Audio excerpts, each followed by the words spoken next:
Hello there. Hi. Hello.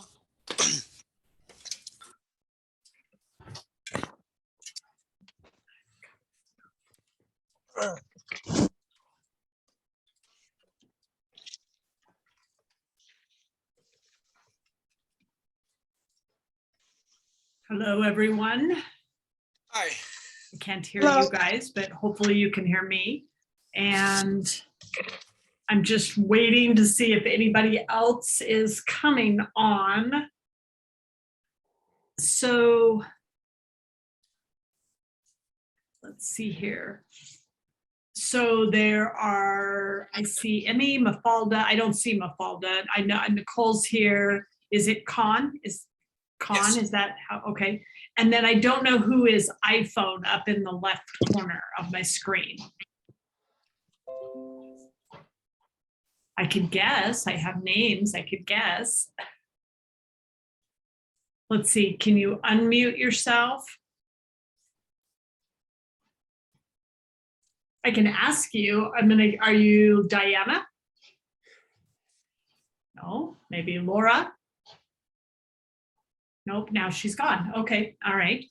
I'm just waiting. She'll probably get back on in a sec.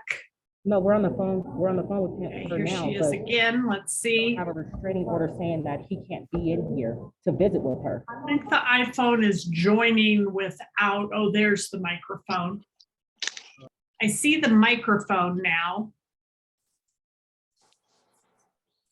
Are you Laura? I am. She went away again. All right, well, I guess I'll wait and see. Are you Laura? Laura, okay, all right, I'm marking down Laura. I can't hear you, but I saw that. Okay, so we're missing two at the moment. And so let me just text. I told my assistant Angie to not work, but hold on. I know I told you.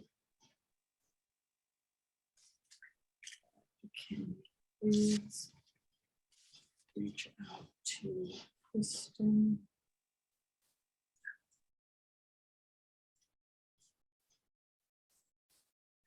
All right, so, oh, people keep getting kicked off and kicked back on.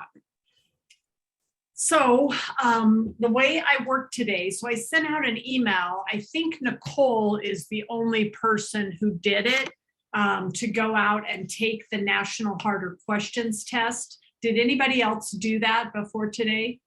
I was doing it No. a little bit today. No, yes. I can't hear anybody. So everybody's muted. I can unmute you. Let's see. Okay, now I see that Laura's unmuted, Con's unmuted. So did you guys take the test? I didn't see it out there. I took the test. Okay, let me look. I did. Who answered that? Nicole Lentz. Oh yeah, Nicole, I saw yours. I went through yours, but you were the only one that I saw. So I'll tell you how I typically structure today, and then because it's a small group, I can do whatever you want. So typically I have a list. The PSI candidate bulletin is on our website, and it basically breaks down how much of each section is, that they're tested on. Have any of you taken the test already? No.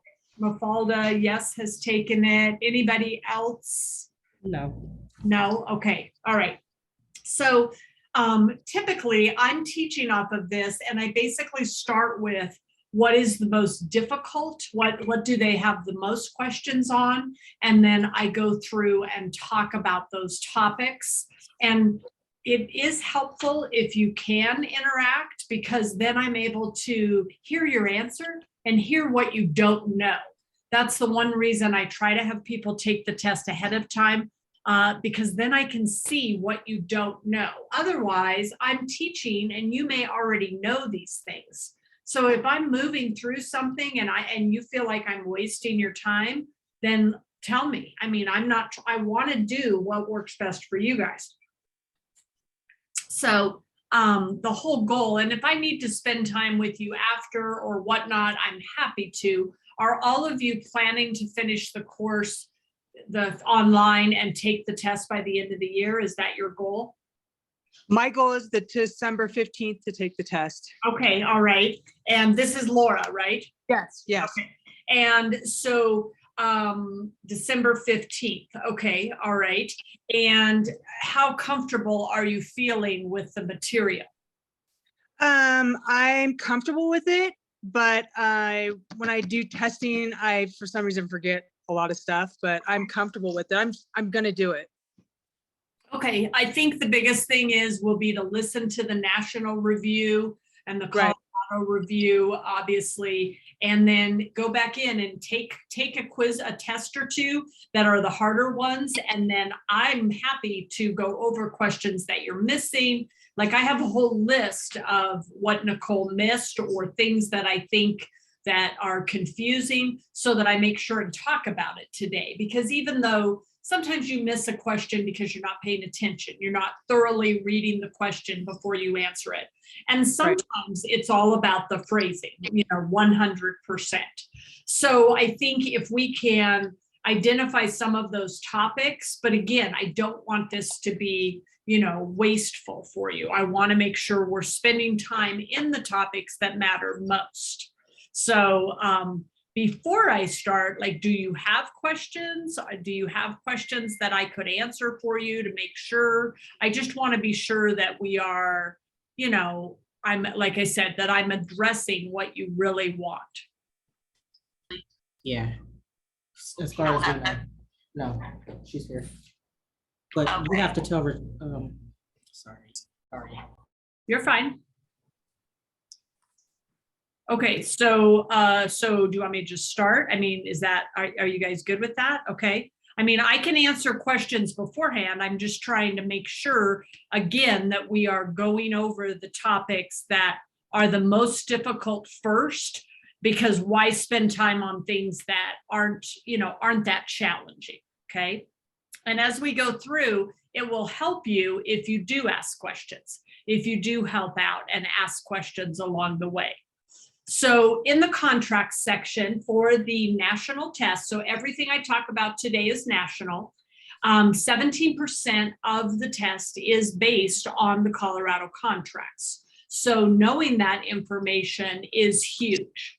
So when we're talking about a contract, I think something that I find that people get confused on is a contract is anything that is legally binding and enforceable. And we're either saying that we're going to do something, we're canceling something.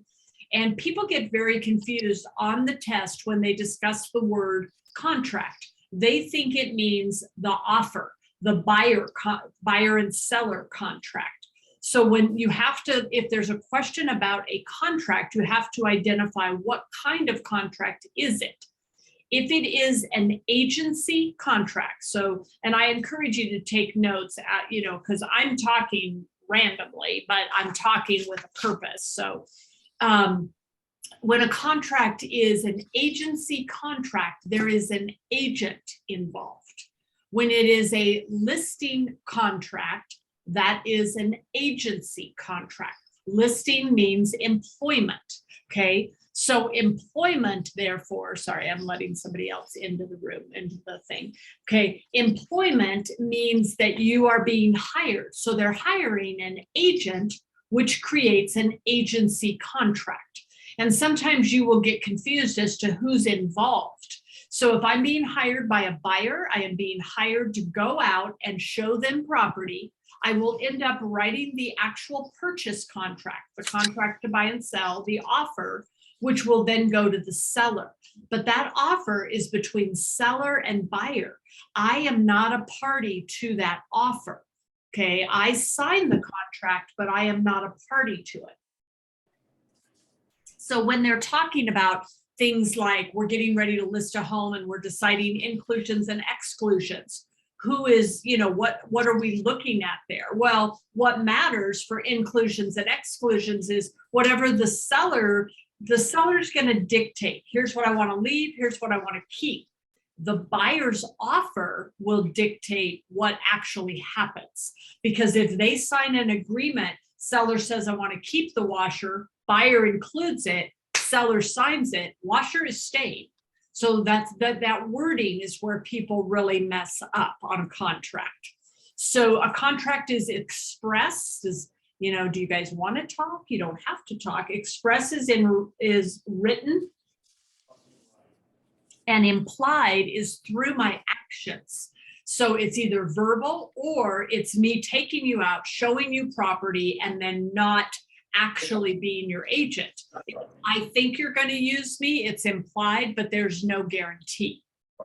The statute of frauds requires that all contracts be express in order to be.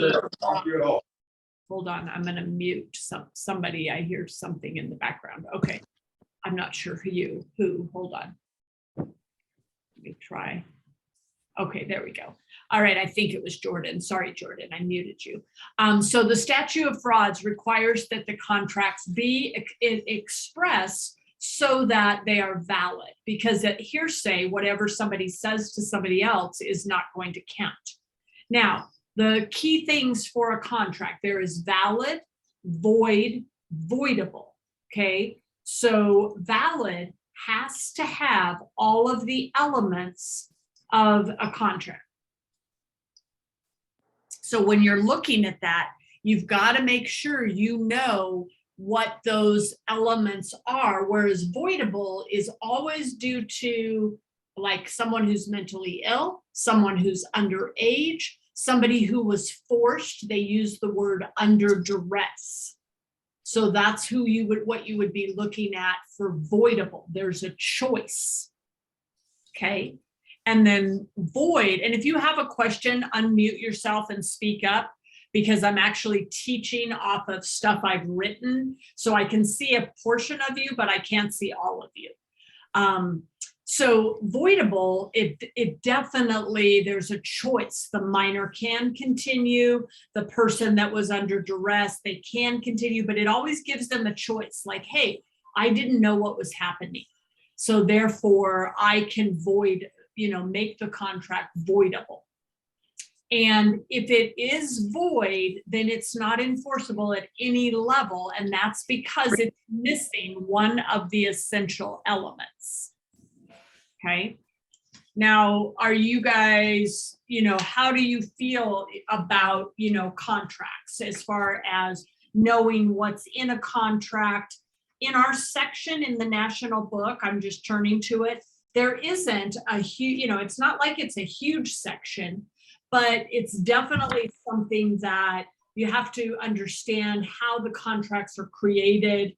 And so the 5 essential elements are, it has to be voluntary, there has to be an agreement or a promise, they have to be legally competent, there has to be consideration. And remember, consideration can be a handshake, a hug, love and affection, anything that the seller will take as value. So a lot of times family run deals are not, there's no earnest money because they trust each other. I would take double the earnest money for family personally, okay? And I mean that wholeheartedly, okay?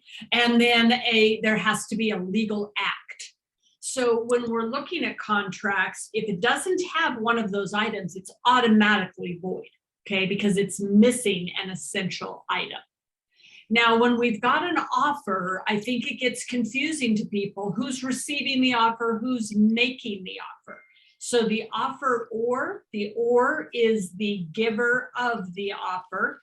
And then the offeree is the receiver. So they're always the one receiving it, okay? So only the buyer and the seller can make changes to that contract. If I am inserting something into the contract on behalf of me, that is something that cannot be, I have to get approval because I'm not a party to the contract, okay? And do you remember there was a chart in the national book? Some of you, it's been a while since you've been, in the material, but offer or offeree, okay, less or less e, Okay, so the leasee is the tenant, the landlord is the lessor. They're giving the property to the tenant. We've got the words vendor and vendee. So those are situations where I have a purchase agreement, and let's say I'm purchasing a strip mall and I'm going to start making installments. That is a installment land contract. Okay. If I am doing a mortgage, it is the only one that is backwards in my mind. A mortgagor is the borrower. They are the person giving the mortgage or the lender a promissory note. So that is their job, is to give that promissory note. In a deed of trust, you've got the trustor, the trustee, and the beneficiary. Beneficiary is the lender, okay? Trustor is the buyer. So as you're looking at this, you're looking for, do I know who is who? When we talk about a deed, we talk about a grantor and a grantee. The grantor is the seller. Remember, in order for a deed to be valid, the seller has to sign it. The buyer has to receive it. They do not have to sign it. Their name has to be on it. They have to be listed, that they don't have to sign it. And as I'm talking through topics and following my little criteria thing I have here, if you guys are like, hey, that's a tough one for me, I don't understand it, even though it's hard to get people to be interactive, if you can be interactive, it will help you, because then I will explain it better to you. So, I mean, this is your time. I want to use it to the best of, my ability. So make sure and say, hey, that's something I always get confused on, or I never understood it initially. Unilateral. So when we are doing a contract, if something is unilateral versus bilateral, so unilateral, we're saying, hey, I'm promising this in exchange for performance. So I will sell you my house. Bilateral is where there's two promises. Unilateral, one promise. I promise to sell you my house. But bilateral is when there are two promises. So in a transaction, John and Sam are buying, or John is the seller, Sam is the buyer. Okay, John is promising to Sam one promise. The buyer, Sam, is promising to John, I promise to buy. Now, where we get into a different contract is, if you've taken my class, you've seen me pull out my credit cards 1,000 times, okay? So we have a blue house and a white house. If the seller is selling the blue house and they say, I will sell you the blue house for $500,000, I'm going to give you the option to buy the white house, okay? So the buyer has an option. Buyer is promising to buy the blue house. They have made one promise. Seller has made bilateral promises. Promise to sell you the blue, and he is also giving the option to the buyer to buy the White House within a year for $200,000. Okay, so the buyer has only done one promise. Seller has promised twice. And that was something, and Nicole, the only reason I'm saying things to you is because you took the test. That was definitely something that confused you on the test, was, like who had made the promise, what type of a contract was it? Executed versus executory. So if a contract is executed, everything is done. Okay, we've gone to the closing table, money's exchanged, keys, everything is done. Executory, the word executory, think of the word before. There's still things before closing that need to take place. So it means the contract's been signed, but that we still have to do inspection and appraisal and get our loan, okay?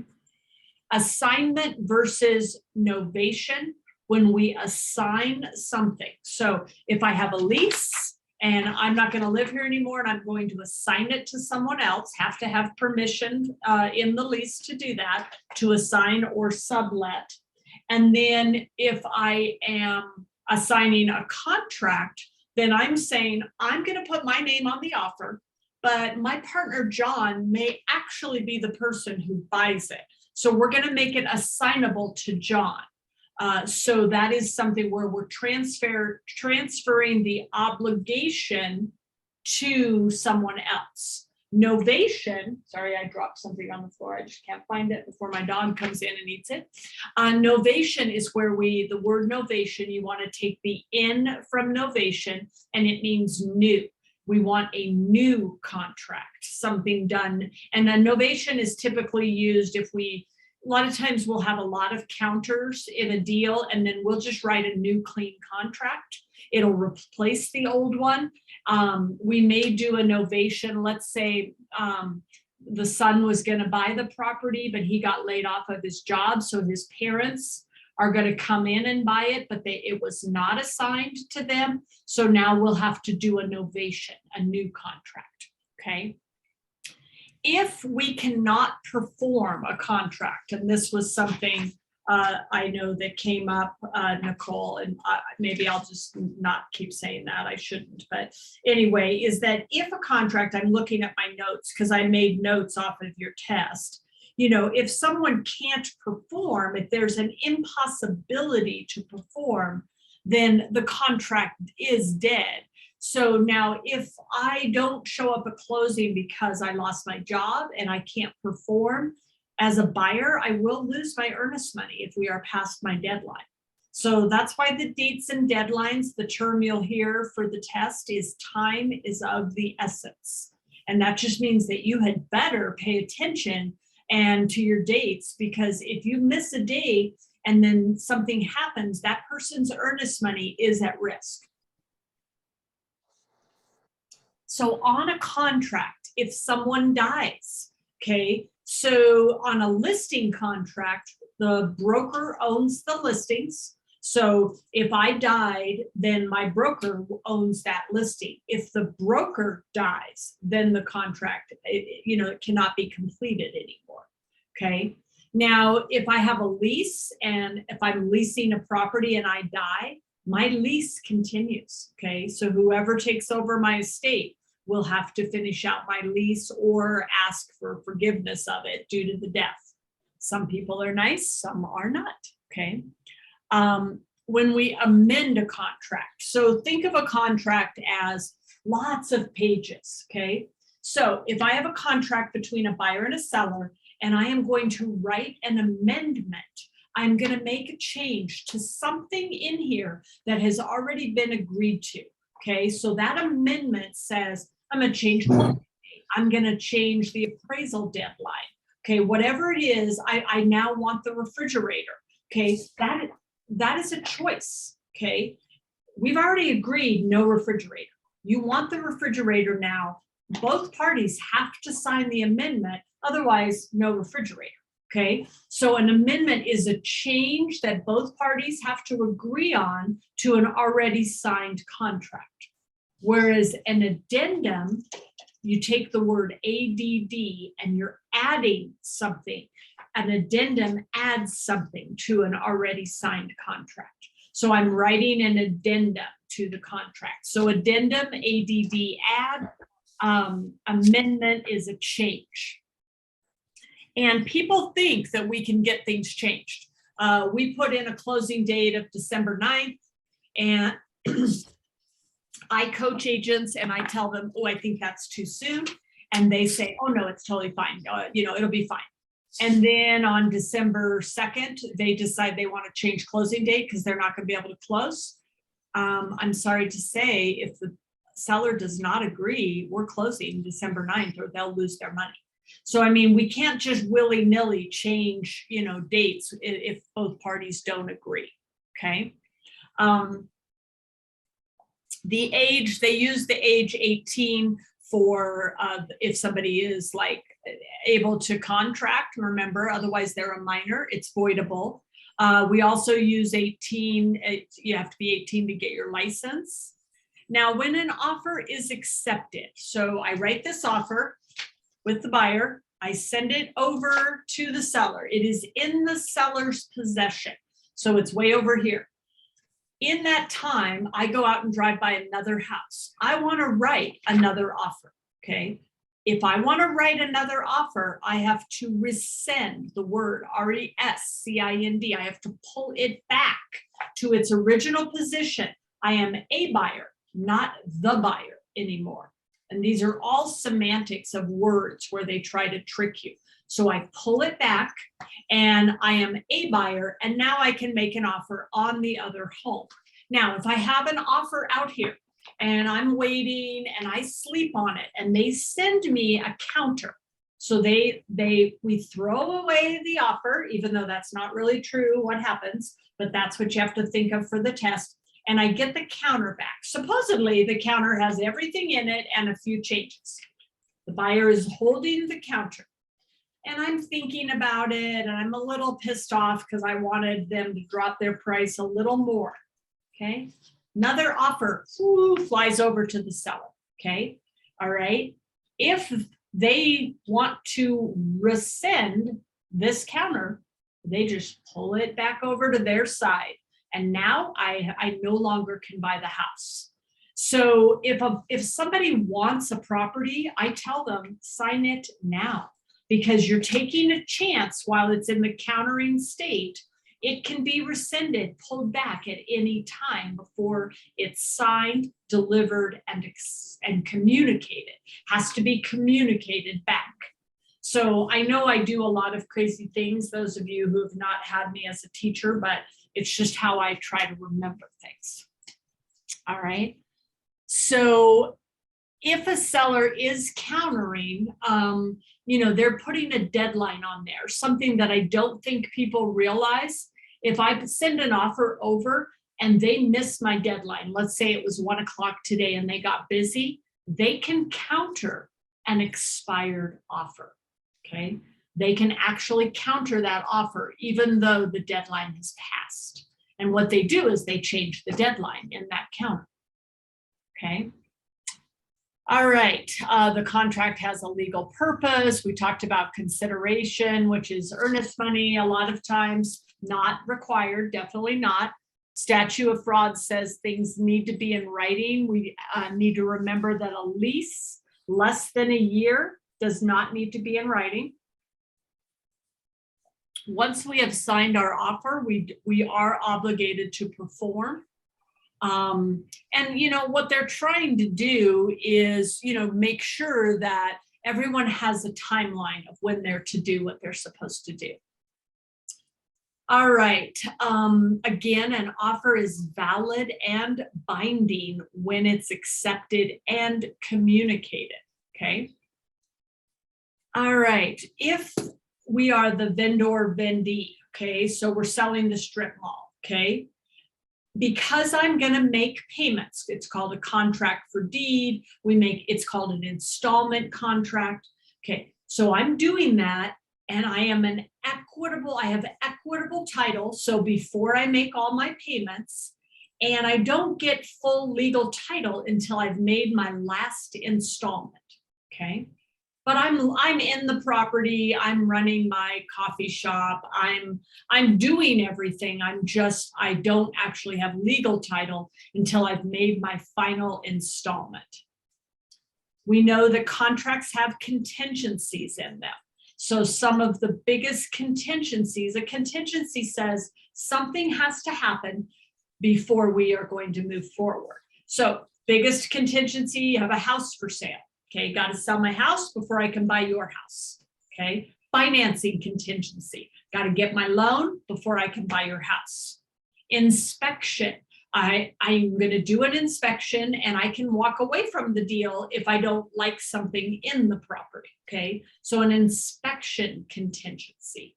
Appraisal, the home has to appraise for a certain amount. Okay, if a contract terminates, I don't get paid. Period. Like that, it doesn't work. Okay. No way, no how. We talked about an option, the blue house, the white house, talked about that. A lease purchase, when somebody is doing a lease purchase contract, they are filling out a lease to rent the property. They are also filling out a purchase agreement. Okay. So they say, here is my lease. Here is my purchase contract. I'm going to rent the property for 2 years. And my intention is to buy the property in 2 years. So on a lease purchase, a portion of your lease payment is applied to your down payment. So let's say the rent is $2,000 and that's what we've agreed upon, but the rent in the neighborhood is typically about $1,500. So $500 every month would go towards your down payment. And so in 2 years, you would have $12,000, $500 a month times 12 months times 24 months, because there's 2 years, okay, is $12,000. So if you buy the property at the end of the 2-year time period, you would be buying the property and have a $12,000 down payment. Why do people do lease to purchase? Is they're not sure they want to live in the area, not sure if they like the house, they have to clean up their credit, they're working on something in their personal life. But if I am committing to a lease purchase, I'm also committing to losing money if I walk away, because that extra bit that I'm putting towards the down payment, I'm not getting it back. It is non-refundable. And typically the owner will take a refundable deposit and a non-refundable deposit. So maybe I come to the table with $5,000 and I pay $500 more in rent every month, knowing that I will lose all of that money if I do not buy the home in 2 years. So you don't do that like willy-nilly either. I don't know why I'm saying willy-nilly today, but I wish I knew more of you personally. I only really know Jordan, and I think I've talked to Nicole several times, but it's kind of weird to be talking to the wall and not sure that I know you guys. But anyway, the one You're doing great, by the way. Thank you. that's because you know me, Jordan, from class. So, okay, so thank you, Jordan. See? All right. So the thing with a lease purchase is, in our market right now, a lease purchase might work. And here's why. If I went under contract on a lease purchase in July, the property value was $600,000, okay?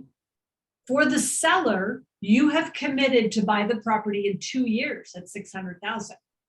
Well, let's face it, since July, our values are dropping, okay? Right now, that property might be $550, okay? So it's great for the seller when the market is dropping to do a lease purchase. It is not great for the seller if the market is rising, because that buyer is committing today at a price. And if it's going to go up, I don't want somebody in a lease purchase. So we will start to see more people in a lease purchase as we move forward, okay? All right, if we have a lease, it's going to obviously describe the property, the rent terms. It's going to say how many people can live here. Can you have dogs? When can I go into the property? I do think people get confused over gross lease, okay? Gross fixed lease. The renter pays fixed rent. The landlord pays all of the expenses, okay? So that's typically in residential properties. It can be for commercial, but typically residential. Net lease, okay? You've heard the words triple net lease. So that's where the tenant is paying rent plus at least 3 of the expenses, utilities, taxes, maybe special assessments. So it's 3 items, triple net. So they're paying rent plus expenses. A percentage lease is one where the tenant moves in and they are a coffee shop and they give the owner, I don't know, it sounds ridiculous, $1 for 10 cents for every cup of coffee that they sell. So it's a percentage of sales plus rent, okay?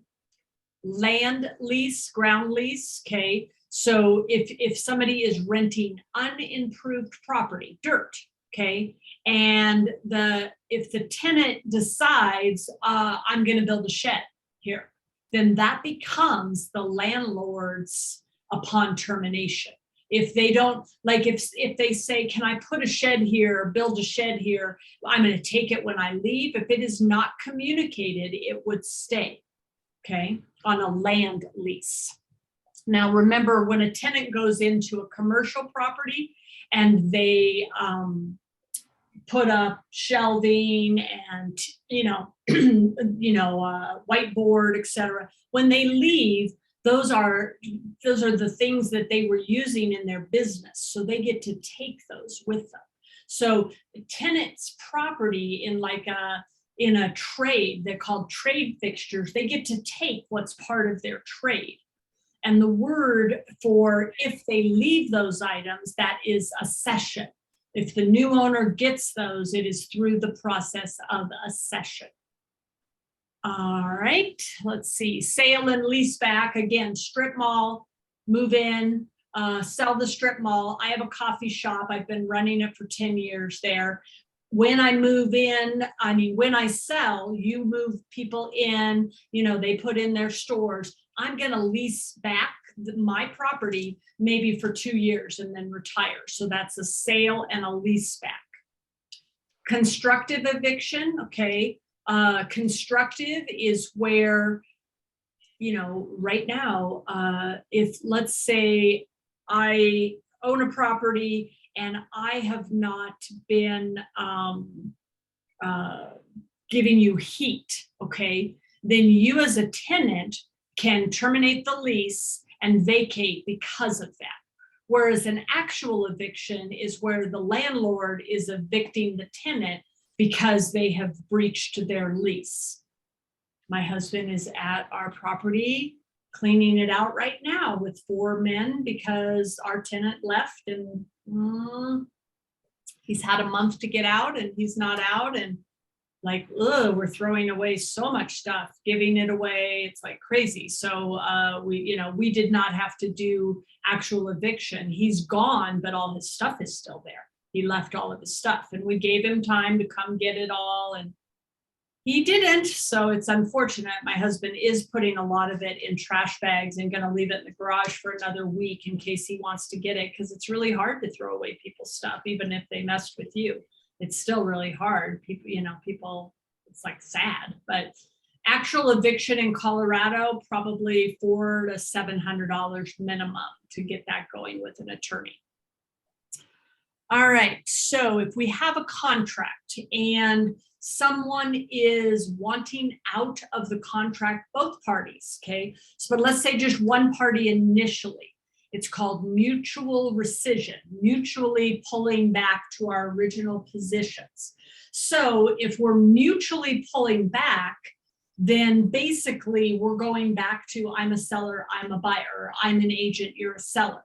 So we have agreed. Now, our contracts, when I'm hired to help you sell your home, there are reasons you can get out of the contract. There are reasons I can get out of the contract.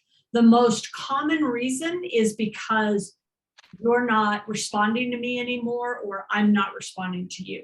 Like I've told you that your home needs to be cleaned up or it's not going to sell. You're not doing it. You stop answering my calls. I stop calling you.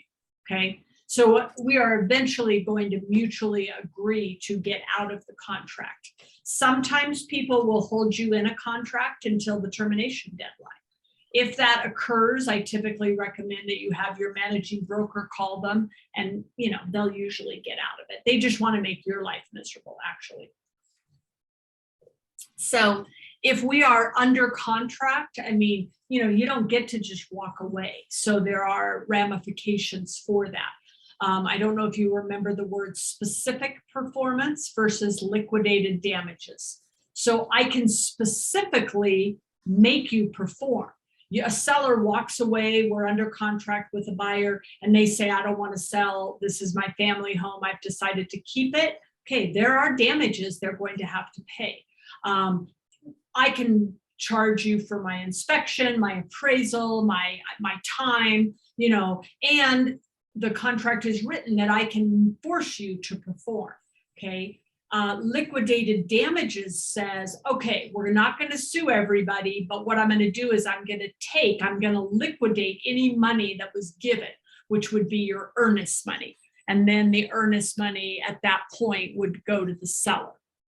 So again, specific performance, or suing for damages with that, or terminating and keeping the earnest money. Okay.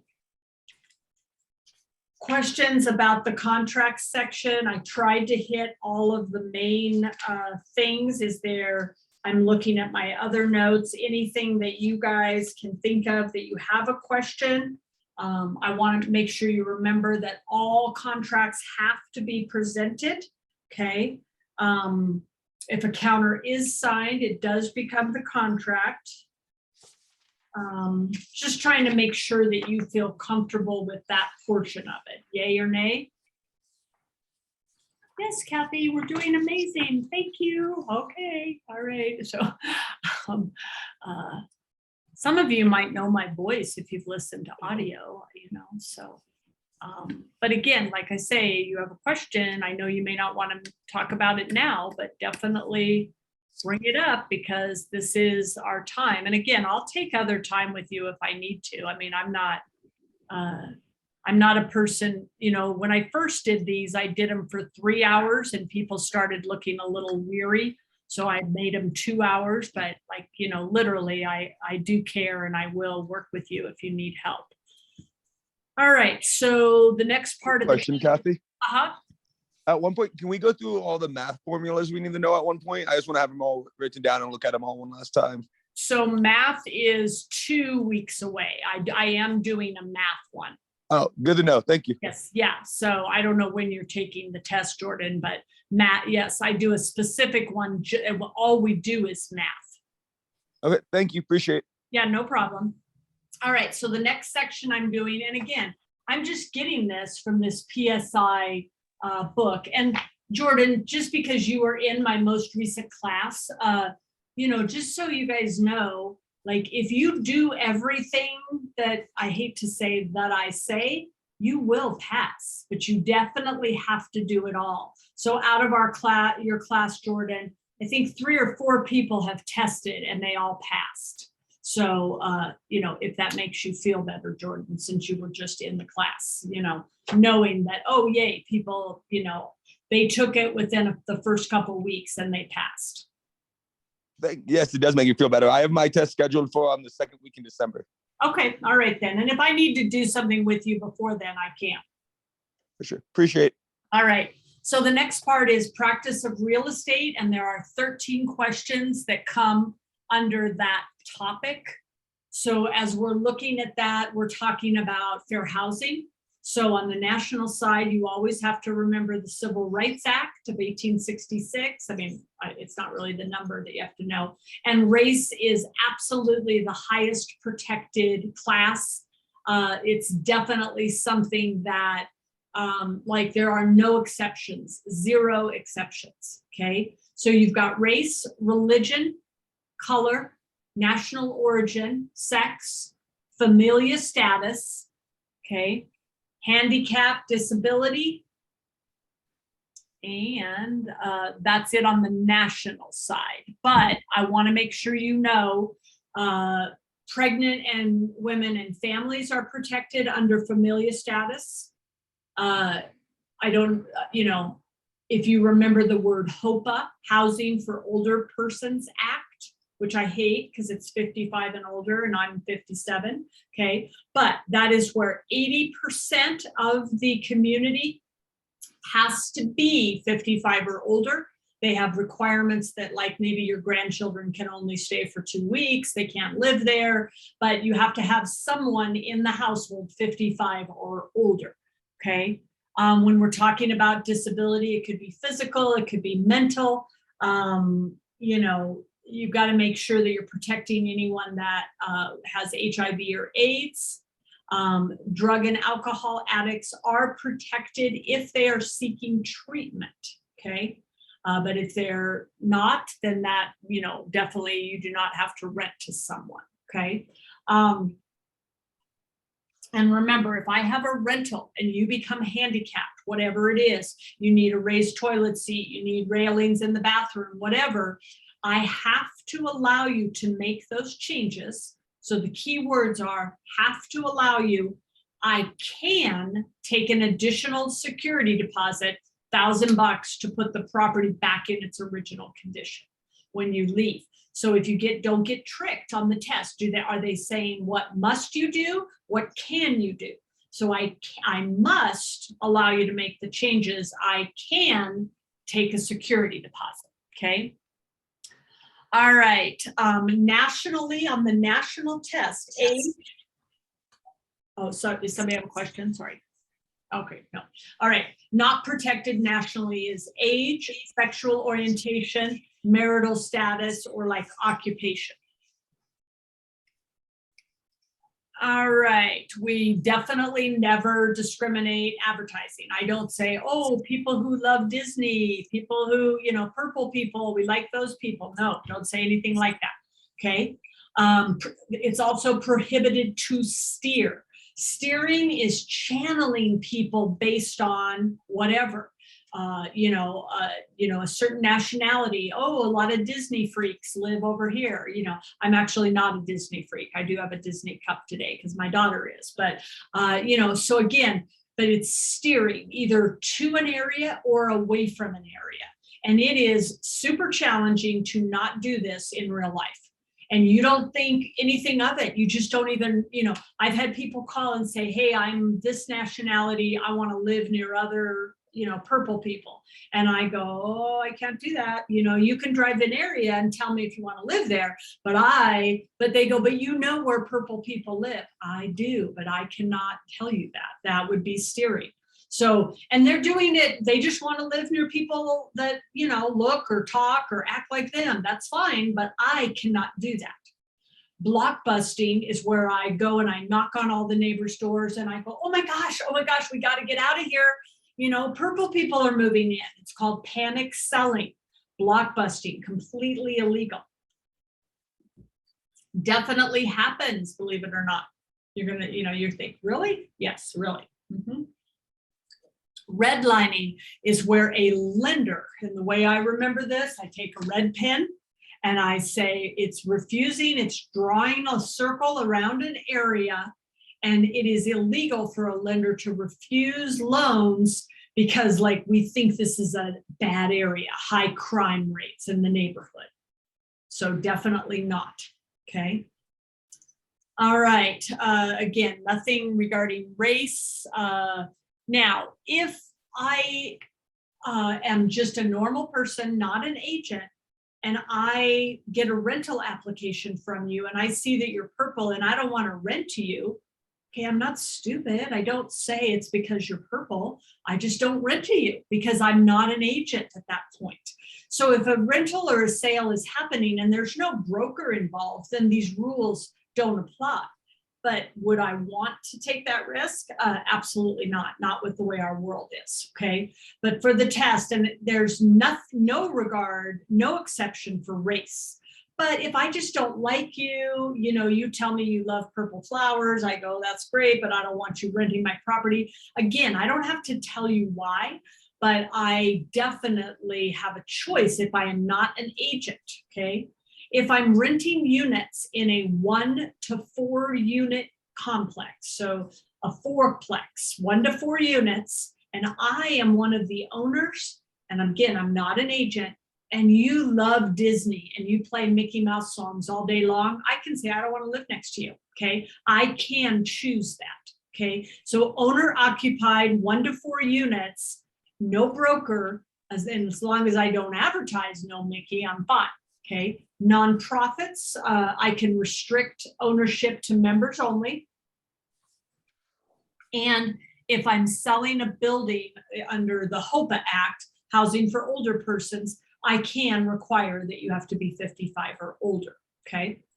Now, if I feel that I have been discriminated against for any reason, I am able to contact HUD, the Department of Housing and Urban Development. I have 1 year from the discriminatory act to file the complaint, online or in person, okay? Then if I feel that I didn't get the answer I wanted, I can take it up the food chain to the federal court. I have 2 years to do that, okay? Now, if the key is for myself, always keep good records of what I'm doing, what I've done, so that I don't have a problem.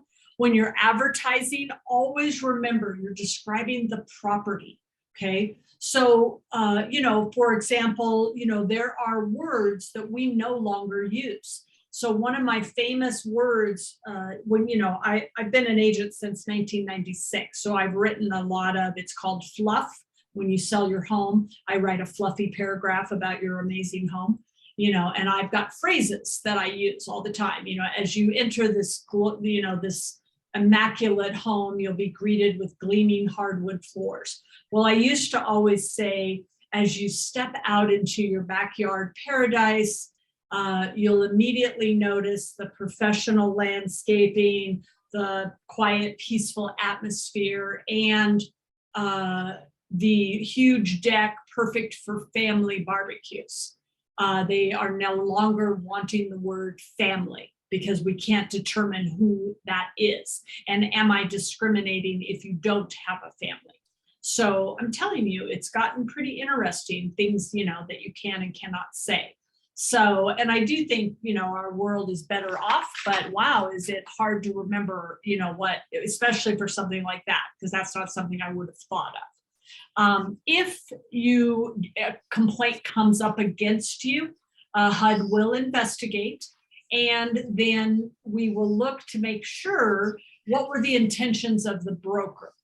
We all carry errors and omissions insurance, which is insurance that is protecting us if we are negligent. It is not for fraud. It is only for me being stupid, basically, okay? Lenders, they have to follow the Equal Credit Opportunity Act. And again, they can't refuse loans to a qualified borrower. They have to make sure that if for some reason you're receiving public assistance, for whatever reason, they cannot refuse you because of that, okay? Now, if you don't make enough money, obviously, a lender has 30 days to send you a letter telling you why they did not give you the loan, okay? All right, but they have to give notice. ADA, American Disabilities Act. So if there's 15 or more employees, you have to follow the federal fair housing, just like everybody else. And I have to make things accessible. You need a ramp, we need a braille elevator, whatever we need, I have to make sure that those accommodations are met. Megan's Law, you're buying a home. You go, hey, Kath, is this a good neighborhood? Oh yeah, I've lived here for years. It's a great neighborhood. No, I did not say that. I say, you know what? I don't know what your concerns are. Here's the local police department's link. Feel free to check out crime rate, whatever, sexual offenders, whatever, okay? So, okay, sorry, somebody's saying why they couldn't get on. Okay, so I'm definitely, going to send them to the police department. And you always make them look up where they currently live and where they're moving to, because they're going to be so surprised how many little dots are all over their neighborhood as well, okay? But we do not do that. We do not tell them, okay? Ethics, so when you become an agent, a broker in Colorado, you will have to take an ethics course. And so that is saying, hey, we want you guys to have a higher level of competency and knowledge than somebody just off the street, okay? We got to make sure we're promoting the interests of our client.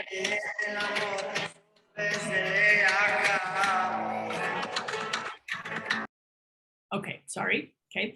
I think that was Emmy. All right, so then when I am working as an agent, one of the hardest things to do is if I have an offer, so I received an offer from my seller or from a buyer and my seller signed it, we're under contract. So in the last 2-3 years, it has been nuts in the real estate world. We'd get an offer at 900,000. 2 hours later, we'd get one for 975, okay? Well, we're under contract, we signed this offer. A seller has very few outs in a transaction. So they can't really get out, but they're kind of pissed that they don't get 975. So, I mean, it's been very difficult. We have an obligation to present all offers, absolutely, okay? So we cannot, get away from that. We cannot practice outside of our expertise. So if I've never sold a property with mineral rights or, a property in, Fountain, Colorado, I'm not going to just do it without getting some counsel because I don't want a lawsuit because of my lack of competency, okay? We have to disclose. So if I am a part of the transaction, if I have any interest, I've given any money, that was something that came up, Nicole, is if I had a % of interest in the property, have to disclose immediately that I am, I don't have the word in front of me, I wrote it down, but my brain has just left me, but I have to let everyone know that I am it's a coupled interest, COUPLED, an agency coupled with an interest. I'm an agent and I've put money into the property, okay? If I'm the principal, if I'm the seller or the buyer, I have to let everyone know before they sign. They have to know that I am an agent, a licensed agent. Any material fact, a material fact is something that is something that we found out, whether I see it, it's a material fact. Now, one of the things is latent. The word latent is hidden. So if I have to pull up the carpet in the closet to see that there's a problem, that is latent, a structural defect. I can't tell, the floor seems even, but I can't really tell. Okay, that's latent. That's something structural. That's something hidden. Once I learn about it, it does not matter how I learn about it, I have to disclose it, okay? All right, if I'm giving advice, if I am telling you to get a structural engineer or a painter, I'm always giving you 3 names and I'm giving them an alphabetical order and I am not telling you who to use. And if I have an interest in the company, I own part of the carpet cleaning company, you have to know that and sign an affiliated business disclosure prior to picking that person. You can't learn later that I'm going to make money off the deal, okay? Remember, someone who gives advice on a transaction that has a high level of expertise, which means they're old, they are typically a counselor. That's what we would see here. Sorry. All right. Broker's trust accounts. Okay. So a trust account is also called an escrow account. We are holding money for others. Okay. Earnest money, taxes, insurance. Okay. When I get earnest money, okay, one of the questions on the exam was, if I get earnest money, can I go open up an account? No. Okay, my broker holds they have the trust account. I do not as an agent. It's either my broker or a title company. So that earnest money has to be given to the listing brokerage immediately after the offer is accepted. You have 72 hours to get it there. Okay, so how are they asking the question? They must deposit the funds in a trust account. A trust account has to be called it's called a demand account. And that means it allows for free deposit and withdrawal. And there always has to be a second person that can sign in case you're out of town, okay? If a broker gets an NSF, a notice of sufficient funds, like if for example, if a buyer gives the earnest money and the earnest money check bounces, broker has to immediately inform everyone, okay? So, and if I'm working with the buyer and my buyer gives me the check and then they call me later that night and go, hey, by the way, my check's probably gonna bounce. Oh my gosh, okay, I have to tell them, okay, right away. So even though I work for the buyer, remember, my loyalty is with the buyer, but anything that has to do with their financial ability to perform has to be told to everyone, okay? Because that will ruin the deal. And even though I owe loyalty to them, I'm not gonna lie, they quit their job, their check's gonna bounce, okay? I'm pretty sure everybody knows putting money in my own account is commingling. Conversion is when I spend it on a mortgage payment, okay? Or anything. Conversion is spending the money.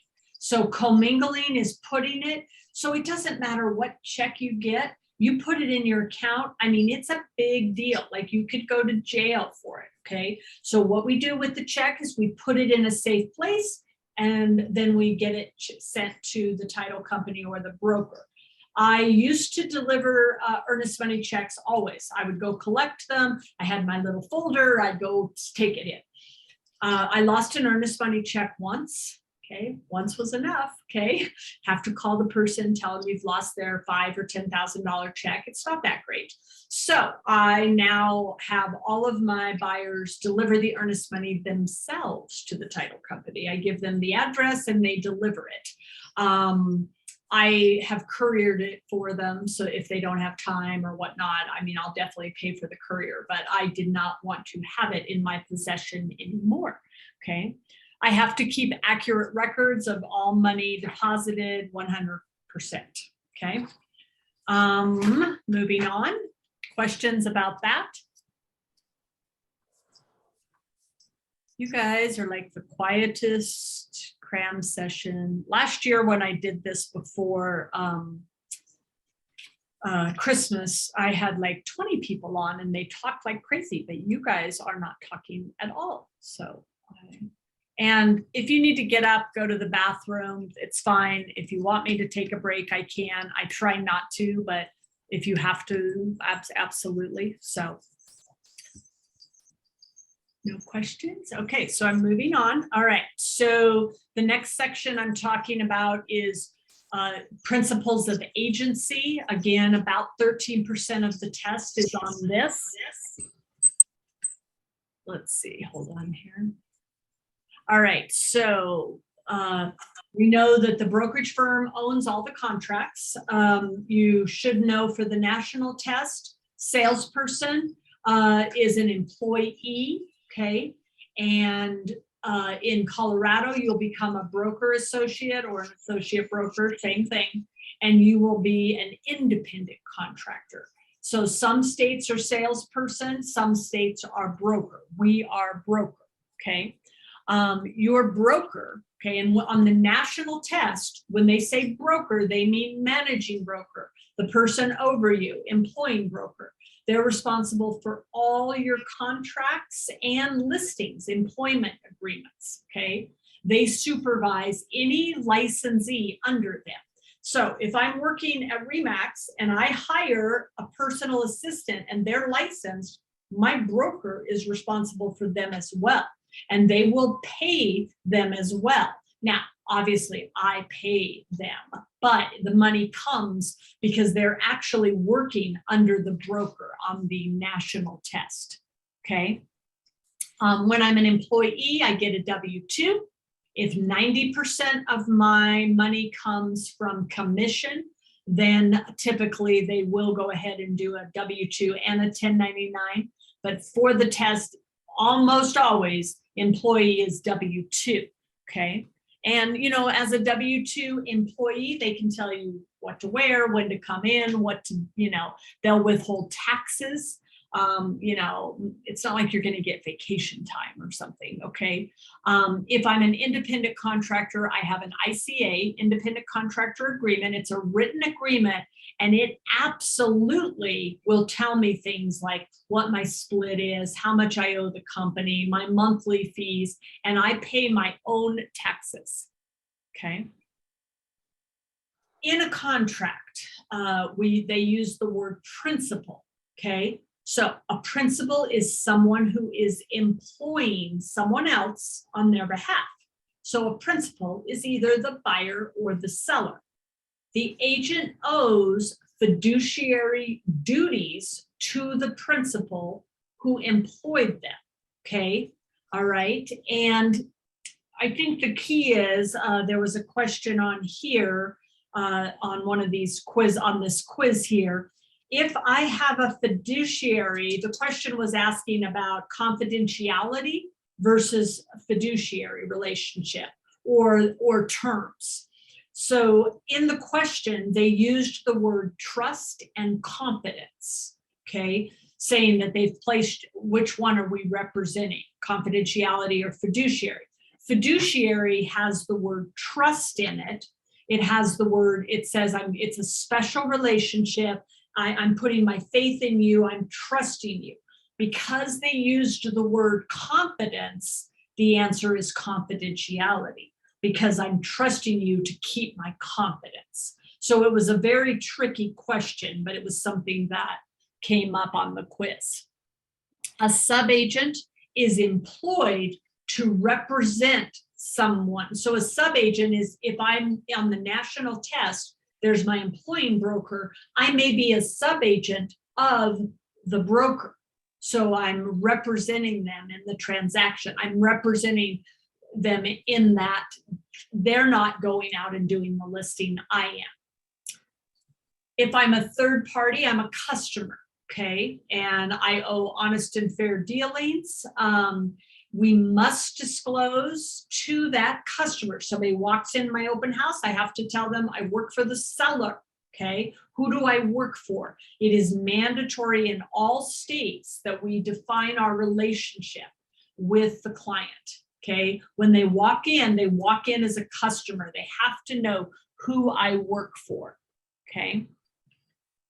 All right, we talked about fiduciary. Some, depending on where you went to school or what acronym you've learned, you've got they use old car or cold AC. I use cold AC. So when I am working with somebody, I owe them cold AC, care, obedience, loyalty, disclosure, accounting, and confidentiality. Confidentiality lasts forever, okay? The agent must keep confidential the price, the terms, and the motivation of the offer. They say PTM, price, terms, and motivation. Oh my gosh, they're so desperate. They're getting divorced. They're really short on money. Like, that is not the way I represent them, okay? All right, let's see. They'll talk about common laws of agency. And it's just saying that each state has their own laws regarding how an agent works within their state. Special agent, if you took my class, you know you are 007 if you are a real estate agent. You are 007, special agent 007, okay? So the buyer is, I'm being hired as by a seller using a listing contract, an exclusive right. There are various types of contracts, or a buyer brokerage contract, a buyer listing, a buyer agreement. Those, I'm being employed. Special agent 007 is being hired. A general agency is if I am a property manager. So I'm employed by a property owner. General, if you took my class, general, ALL, all, we take all of the property and we try to take care of it. A general agency is on the national test. If you are a salesperson and licensed to another broker, then you are a general agent, okay? All right, universal agency is if I am going to get power of attorney and I'm going to be able to do anything you can do. We do not want to be a universal agent to anyone. No, no, no, okay? Express and implied. Express is in writing. It has to be in writing to be enforced statute of frauds, implied through my actions. And the employing broker is liable for all of my acts. Okay, that's a big one. Everything I do, that is why when I became the managing broker at the Keller Williams in Cherry Creek, I got rid of 2 people because I felt that what they were doing was unethical, and I did not want my license to be on the line. Okay, so I mean, it's very important when we are promising something or doing something, you know, I have to be sure. So like if I hear that they might put the light rail in here, I'm not really going to discuss it unless I know. If I know they've had a city and council meeting, then I can disclose it. But I don't want to be guilty of a material misrepresentation where I say I know, but I don't. So it's hard. Agents like to talk, but they need to keep their mouth shut, okay, because they can get in big trouble, okay? Let's see. So if I am, one of the questions you'll get asked, let's say I've been hired by the seller, I have an open house, you come in, customer, I tell you I work for the seller, I disclose my relationship.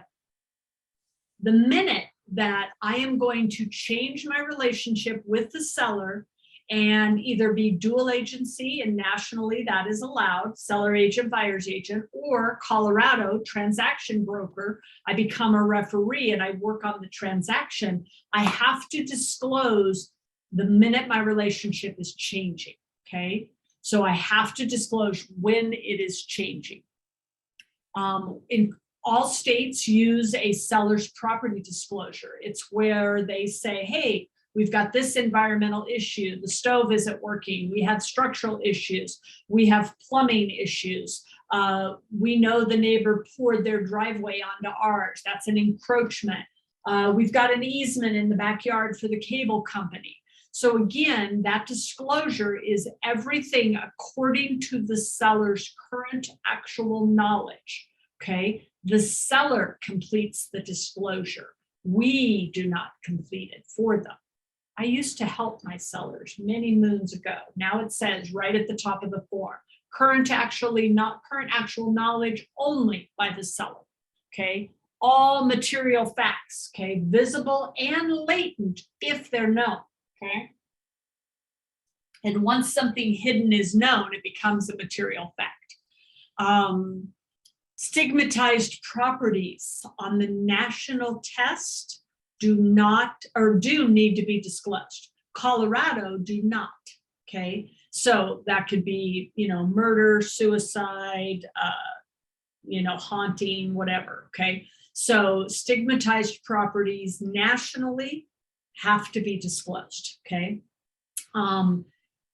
Let's see, just kind of making sure I've covered everything here. If I withhold a material fact, like I could go to jail, fraud, the contract would be voidable. Again, puffing is where I say, this is the best house on the market. It has the best view, has a lake view, but I can barely see it. That is not misrepresentation. That's me puffing, okay? Again, I present all offers and just making sure I've got everything here.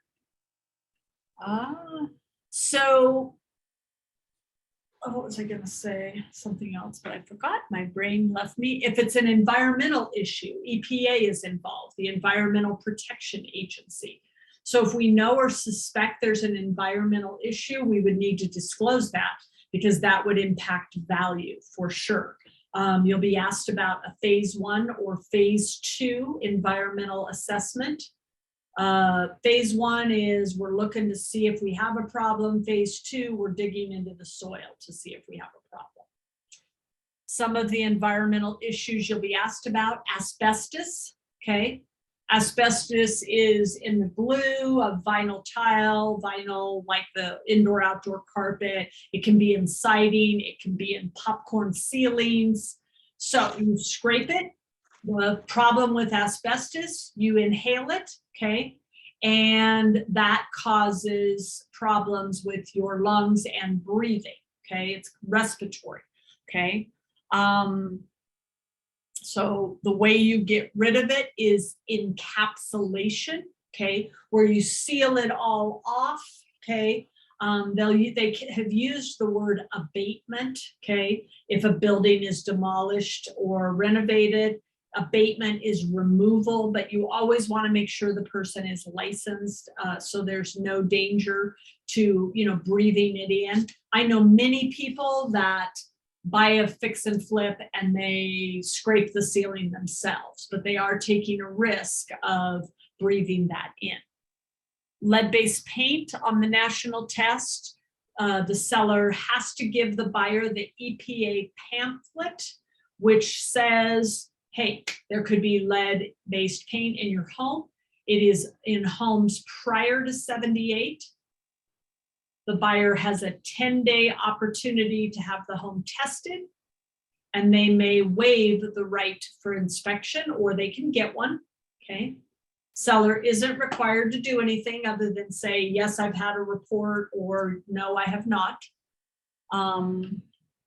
My responsibility is to give the form, make sure everything's been done and signed. Everyone signs lead-based paint. Listing agent, buyer's agent, and both buyer and seller. Okay. Then radon, let's see here. Radon, colorless, odorless, tasteless gas.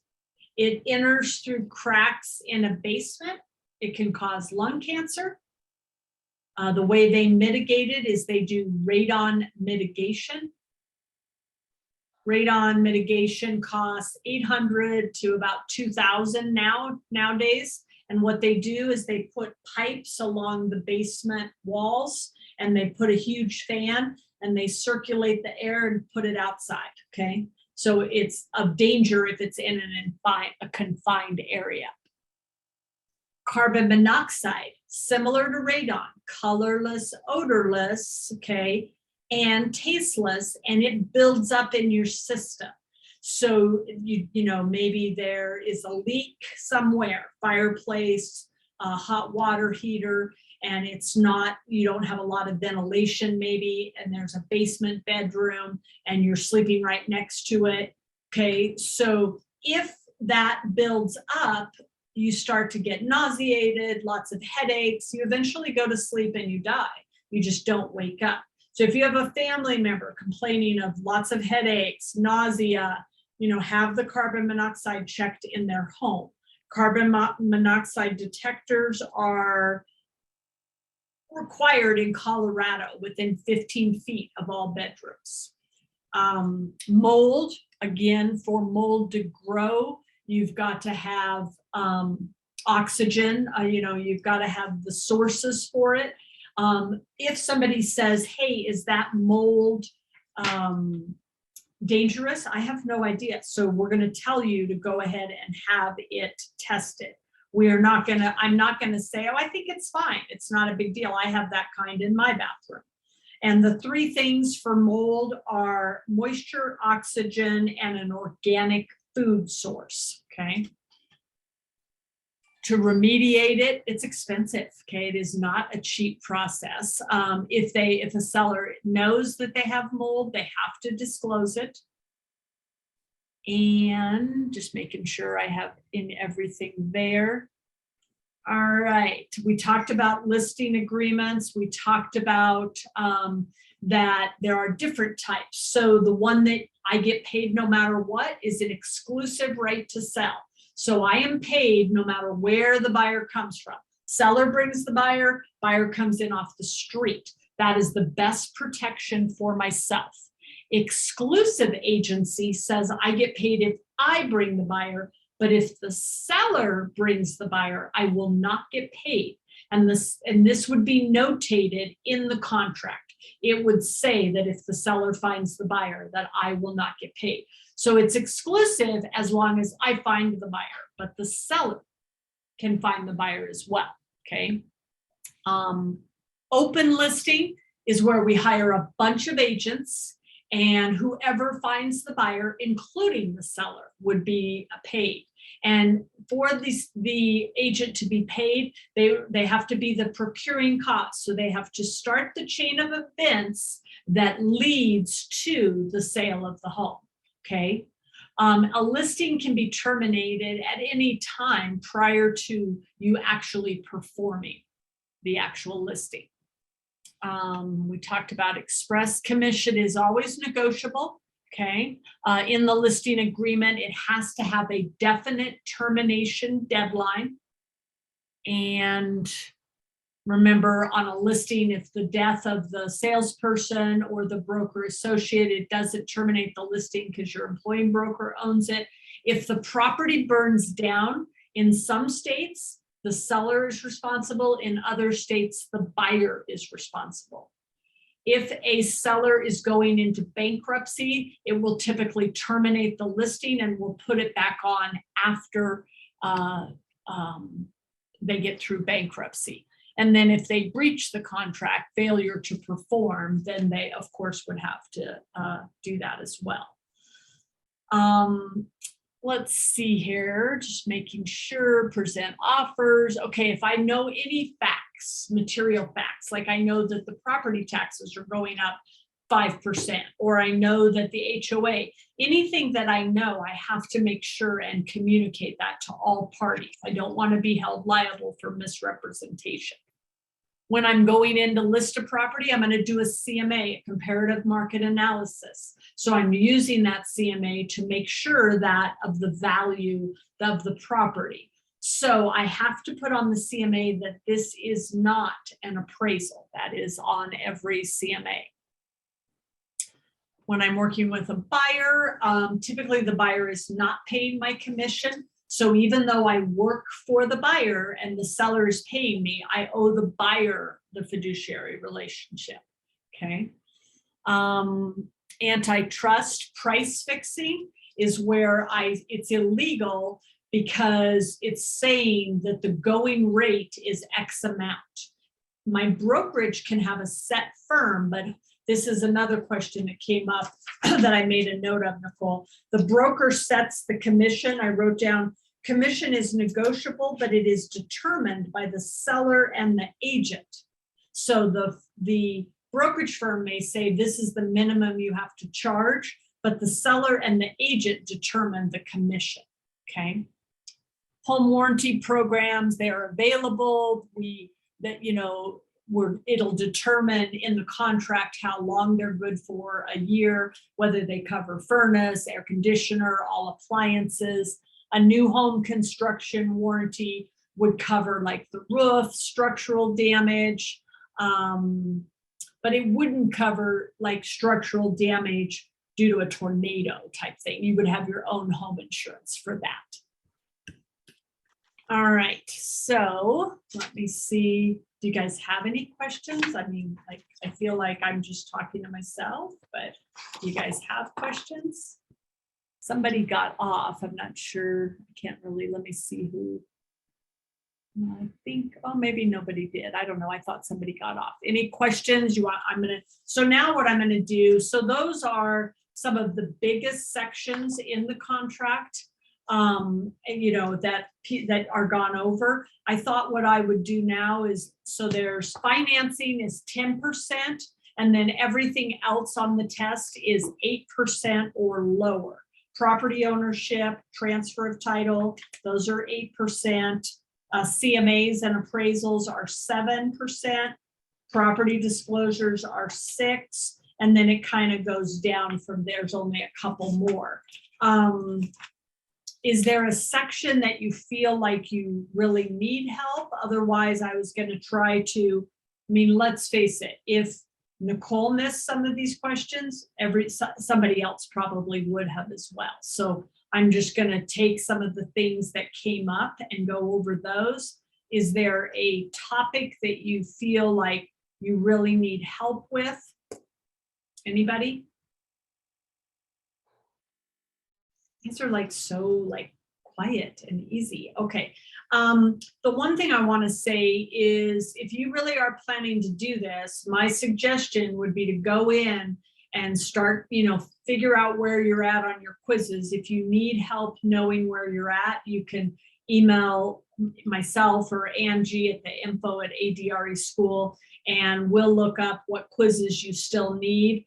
If you have been away from the material for a long time, you really should. People say the audio is what helps them pass the test. So taking the quizzes, listening to the audio, and kind of combining that, because you really have to shove it all in and then put it all out.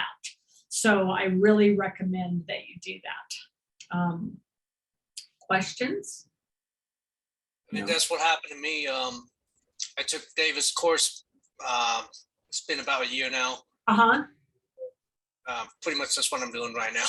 Is going back through and trying to figure it out. And then catching up with all the quizzes. Okay. And if you have questions, on a quiz, just take a snapshot of it, send it to me, tell me who you are, because I don't know who everyone is. And then I will absolutely, get back with you and answer you or call you or whatever. I'd be happy to help you 100%. Okay. So, yes, you signed up for this, but I'm pretty accessible and available if people need help. Like if you need a lot of help, then yes, we'll do tutoring or something, but I really will try to help you get to the finish line.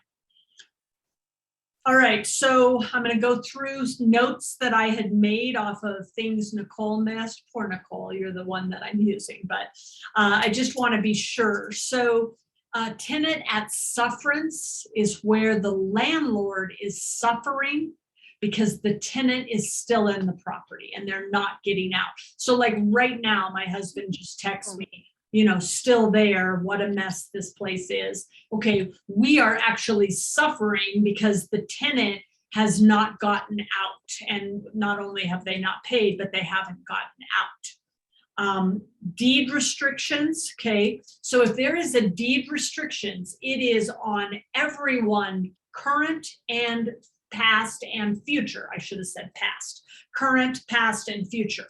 So if the deed restriction says you can't build a shed that is over 8 feet tall, that is the previous people couldn't do it, you can't do it, and it's going to bind everyone in the future unless they change an HOA rule. Personal assistance, what they can and cannot do. So if I'm helping my assistant draft a CMA, do a contract, okay, I can do that, and people get really confused about this. As long as I'm paying attention to them, they can help me, but they can't do it on their own and give it to the public because they are not a licensed agent. So always ask yourself, is this an activity that requires a licensed agent? And if it does, then the licensed agent either has to be part of it, but the assistant cannot do it on their own. Okay. Now, a personal assistant can show homes for me if we call the seller and ask, will they let in an unlicensed person? And a seller would be stupid to let in an unlicensed person. It's why we go get fingerprinted, so that they're not letting people that steal drugs or steal things out of homes or whatever.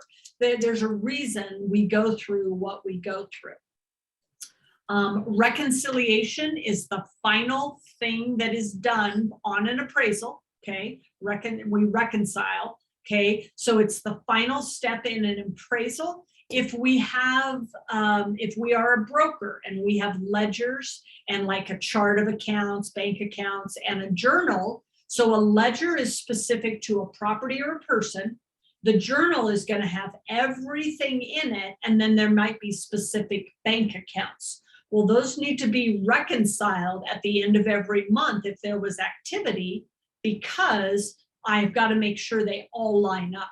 The ledger, everything that was in the ledger got put into the journal, the checks got written, and it all reconciles. So reconcile is for ledgers and journals and trust accounts. It's also for appraisals. It is the last step in an appraisal. We talked about exclusive agency. If I am going to, my seller says, hey, but my cousin John might buy the property, then I'm going to put that in the listing agreement. So it's also going to be if, they just happen to find a seller, the seller finds a buyer, then we would have to amend that so that, technically what's going to happen is they find a buyer and I'm going to find a way to get paid anyway. But technically exclusive agency is only if I bring the buyer. We can't hold our own funds as an agent. We don't keep earnest money. I talked about that. All right. There was a word that has come up just recently. So we know that like there's lot and block and plat maps. Meets and bounds is the oldest way to describe a property. We know there's different type of topographical maps. They're now talking about a contour map, and think of contour as like it goes up and down. Women think of contour like contour makeup, okay? But contour means like if they're wanting to see if there's hills or mountains in the property, they're going to have to look at a contour map. a plat map, a lot and block is just going to be flat and going to tell me where they are. I need to look at the actual, are there mountains, etc. Inverse condemnation, okay? So we know there's adverse condemnation. Inverse condemnation is where a homeowner says, hey, I actually think, okay, so there's a blue house and a white house, and the highway is going through, okay, the blue house is affected, okay? So they're the eminent domain, the government's gonna give them money because their property got affected. Well, now I front the highway. I'm the White House, so I'm gonna file inverse condemnation, and it's brought by a homeowner that is like adjacent to the property. So I wasn't the main one affected, but now that your home is gone, I'm on the highway. All right. Just trying to make sure that it talks about, one of the questions talks about if conditions for purchase are violated, what happens to the property? So if you remember, when you buy a property and there's fee simple, I simply absolutely own it all, or there's a condition subject to while you run it as a daycare, as so long as you run it as a liquor store. If you violate that, one of those conditions, the property returns to the owner, okay? The original owner, because you violated one of your conditions in the contract. Sales comparison approach. So if I am doing a CMA, here's my subject property, I'm going to draw a circle around it, and I'm going to look for homes that look like my subject property in order to do a CMA. I'm going to look within the last 6 months. Probably now I'm going to look within the last 3 months because our market has changed so much. And I'm only going to go out a little ways. If I can't find anything, then I will go out further. So it's typically for a single family residence. And on the test, it will say, what principle are you using in a sales comparison appraisal approach? And you are using substitution. You're taking this house and you're like substituting this one to see what the value is. So if the property is a ranch and you're a 2-story, we're not going to use the ranch because it doesn't look like the property that we have listed. So we want properties that are near the subject. Another thing that comes up is if I'm doing a CMA and my property has 3 bedrooms, 2 baths, and yours has 4 bedrooms, 2 baths, and yours sold for $500,000, if I'm trying to determine the price, I'm trying to make this house look like the subject. So if it's a 4-bedroom, I'm going to subtract for that bedroom. I never change my subject property. I make the adjustment to the comps. So I now make this one a 3-bedroom and I subtract 10 grand off of it. So now if this one sold for 500, now mine's worth 490 because I'm a 3-bedroom. Now I've made this one a 3-bedroom by subtracting it out. If you're measuring a building, if I'm selling commercial space, I'm selling per square foot. So the words for commercial are, I'm going to do a binder, a letter of intent. Maybe I'm going to lease a property per square foot. Commercial deals take a long time to go through. They're not fast deals, but a building is sold per square foot. I'm doing a CMA to set a listing price. If I'm going to put a property, if I'm going to put a sign in a yard and I'm trying to get people excited, that is called anticipation. So I've got somebody who is going to sell a property in January and he wanted to put a sign in his yard so people would start knowing and seeing it. It is illegal for me to put a sign in the yard until I have a signed agreement and there are rules about coming soon. That it has to be in the MLS as coming soon for everyone to see that before I put a sign out. What they're trying to avoid is what is called a pocket listing, where I kind of keep it to myself. They feel that that does not do a seller the benefit of the doubt. So they're trying to make sure of that. Regulation Z, okay? So RESPA, Regulation Z, I consider it a dirty word, okay? There is a document out on the internet in the download section, okay? Talks about RESPA. It talks about the Truth in Lending Act. It talks about environmental phase 1 and phase 2.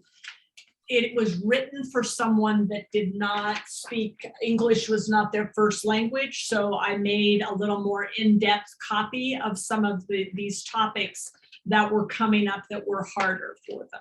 Okay, so definitely you guys all have access for several months to the online exams, to the audio, to the download section. I'm telling you, if you can follow the pacing schedule, do the stuff, you will pass. But no lie, it's hard, okay? One of the questions on the test they asked is sometimes is FHA functions most like, and they say an insurance company, because they're kind of like a guarantee. Like FHA loans are typically a little more for first-time home buyers, low down payments. They're trying to give insurance and help people get into the market. An interest-only loan. I just learned something, I guess I shouldn't say too much, but a big corporation that I know in town just disclosed that they're selling, and they disclosed their debt, and they said that they had taken a term loan. A term loan is interest only. So this is a huge organization, $20 million debt, and they did an interest only loan since I think the 1990s, okay? Which means that that loan, if the loan was 20 million, they never paid anything down. And because they only were paying the interest, the principal stayed the same for the entire term. So now here we are 20 years later, coming up on almost 20 years later, they have not paid that down. Yes, the value of the property has gone up some, so they have some equity, but literally, like, who told them to do interest only? So dumb, okay, so dumb, okay. A mortgage banker versus a mortgage broker. If I am a buyer, why would I want to use a mortgage broker? Because I need options. I'm not a normal person. I've got 5 businesses, 2 divorces, okay, not 10, 2 divorces. I've got a lot of complications. So with that, I need a mortgage broker. A broker has various investors that they can get the money from. A mortgage banker, no variety. Go to Wells Fargo, they only give Wells Fargo money. You either meet their standards or you don't. Property manager does a management agreement with the owner, goes through when they can go in the house, how much you're being paid. You're typically paid a percentage of the rent, 8%, 10%. So if the rent's $2,000, you're making $200 a month. I talked about if an agent has an interest in the property or money in the transaction, they call it an agency coupled, COUPLED, with interest. If I found mold in the property, we realized there was mold. It is now a disclosable item. My job as an agent is, once it's identified that it is, like, let's say black mold, then we're going to try to remedy it, okay? Because otherwise, how am I selling that property? I do not have any duty to confirm that what you said is true. If you say, no, there's like, it looks like water came down the wall, and you go, no, never had water. I don't know what that is. Okay, I don't have to like investigate it. Okay, now if water is dripping down the wall, then I'm going to have to investigate it. But otherwise, no, I do not have to do that. Okay. If they say what contract establishes the rights of a buyer and seller, that's the purchase contract, the offer, the contract to buy and sell. Because the agency contracts, the listing contracts, are between agent, seller, agent, buyer. If I have a lease, a 1-year lease, okay, that is a lease that when that year ends, then it's over. There's no notice required. A lot of people have a lease, a 1-year lease, and then at the end of the term, then they go month to month. That's different. Okay, that's a period lease. Talked about that. A codicil. And so if somebody has a will, then escheat, the state can't come in and cheat you because you have a will. Escheat is where the state comes in and takes the property. I say they're cheating you. They're doing it so you don't end up with a piece of crap property next to you. But they cheat you, they take it because you have no will and no heirs, okay? A codicil could be done, 5 years after the original will, or they could do a codicil or a new will 10 years later. Puffing, we talked about. A managing broker is responsible for all activities. E&O is for, if there's been a financial loss to someone, again, through my negligence, not through me committing fraud. Truth in Lending Act, definitely read the RESPA document. There are something called trigger terms that have to be disclosed. An appraisal has to be from a federal, like an appraisal management company, if the property value is $250,000 or more. All right.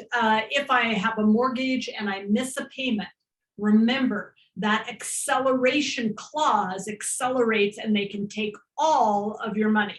The entire note is due right now. 500,000, you owe 500,000 tomorrow. Of course you can't pay it, but that's the clause that says that. If I'm buying a condo, typically I'm buying a condo because I want low maintenance. It doesn't mean it's tall or short building. It means low maintenance. I own walls in. It's typically cheaper, and it's more affordable to me as a buyer. If I buy a certain property and the reason is, why did I buy that one? It could be area preference. That sometimes is the answer. But if the word situs is there, it's because it was on that site. It had the backyard that backed open space. Special assessments on a property, new sidewalks need to be put in. Any type of the words ad valorem, according to value, any kind of tax. If it is delinquent, special assessment, it is due when you sell. Same with an HOA. You don't pay your HOA, they put a lien on the property, and that is due at closing to sell the property. All right, so now I'm gonna go through some questions. Do you guys have any questions before I continue the next thing? Guys, like, this is like, you guys paid to hear me talk. I mean, I gotta have you ask some questions, all right? All right, so I'm gonna give you a question and I wanna see if you guys know. So if a buyer makes an offer, and so they make an offer, the owner countered.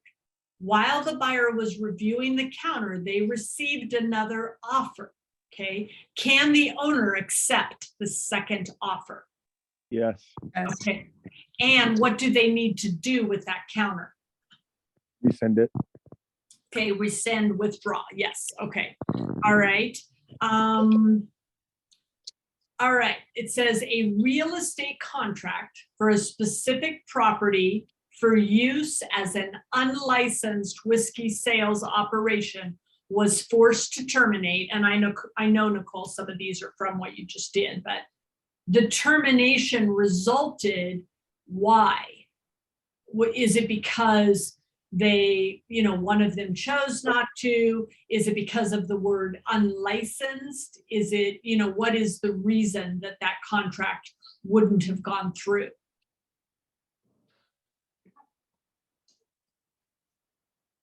Okay, I'll tell you. It's because it can't perform. If it's unlicensed, they're not going to be able, the contract's not going to be able to be performed on a regular real estate contract because it's got a business with it. It's got a business opportunity. And like if I'm selling a McDonald's and McDonald's is the franchise, if there's land involved, then I'm using that real estate contract. But for a regular business, doesn't matter licensed or unlicensed, if there's no land mentioned, then there's nothing to do. I can't perform that contract. Okay, Kathy. All right. Let's see.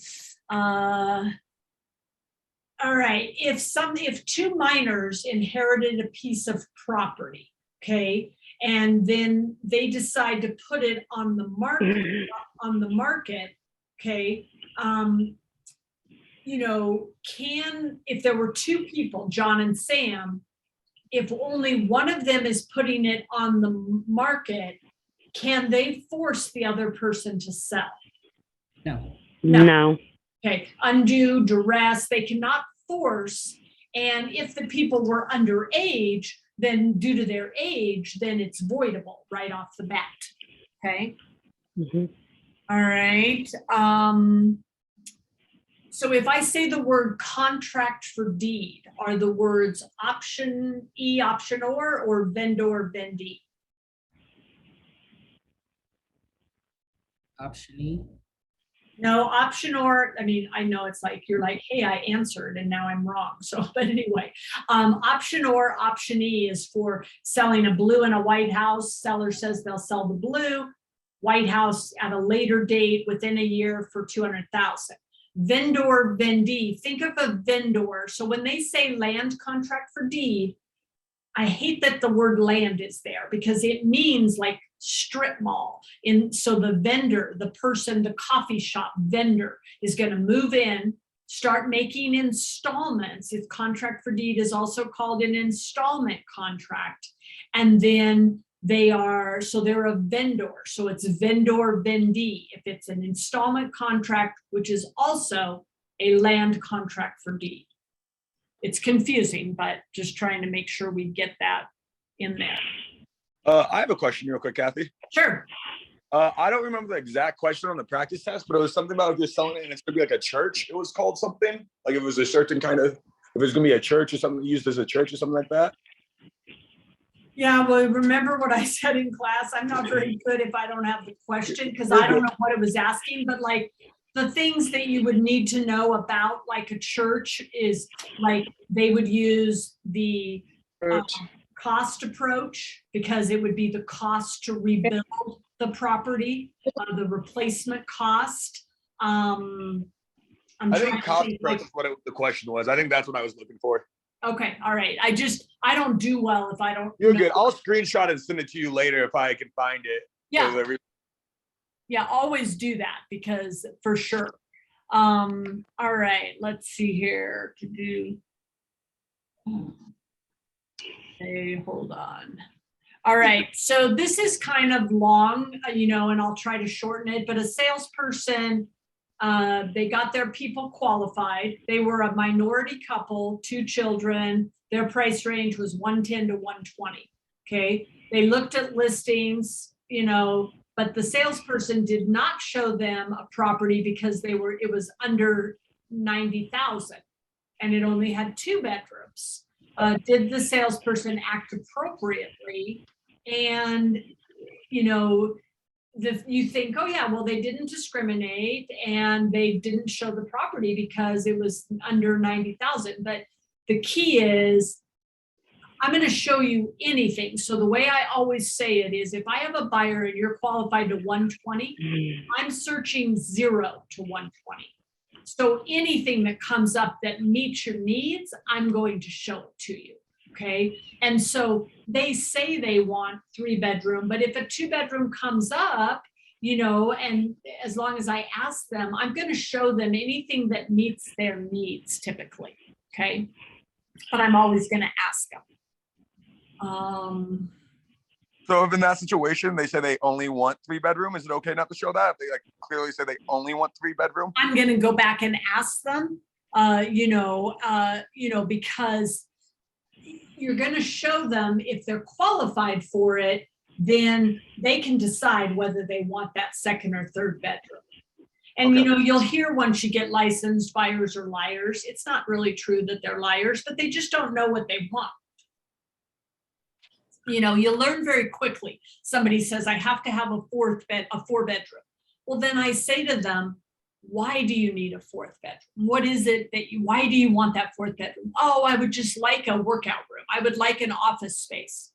Okay, well then you don't have like 4 kids or 3 kids, whatever. You just want that. So what if I found a 3-bedroom that had an unfinished basement, or a 3-bedroom that had a finished basement, but had a huge family room that we could make a bedroom in? Oh yeah, I would definitely take that. So I listen to my buyer, but then I ask the question for sure. Definitely, trying to do that. All right, I'm almost done with these questions, and then.